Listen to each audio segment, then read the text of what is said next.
Their target was two apartment buildings that were 4 stories high, located 200 meters from one another, inside Nazareth in central Gaza. This was in a section of the city where Israeli forces had not cleared before in previous operations. This presented IDF hostage mission planners with a difficult set of conditions. The area was a densely populated residential urban environment. They had to raid the apartment at exactly the same time, or Hamas militants at the other location would be tipped off that they were located and they could choose to execute the hostages. They needed to precisely coordinate to simultaneously hit both locations at the same time.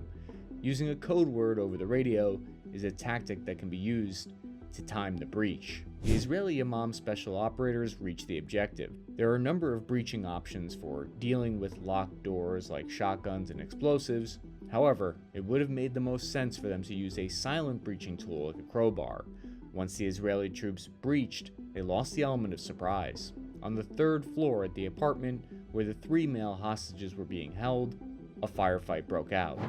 However, both teams at the location successfully overpowered the militants, they grabbed the hostages, and this leads us to the last piece of the operation, the extraction. The team started taking heavy fire as they left. One of the IDF extraction vehicles was damaged by gunfire. Early reports indicate that the tires were punctured and they were unable to move.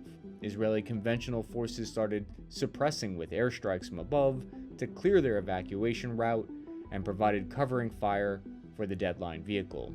Early reports indicate that paratroopers arrived near the scene and reportedly helped rescue the hostages and escorted the force back to Israeli territory. The other vehicle took off to the extraction point while returning fire from the ground.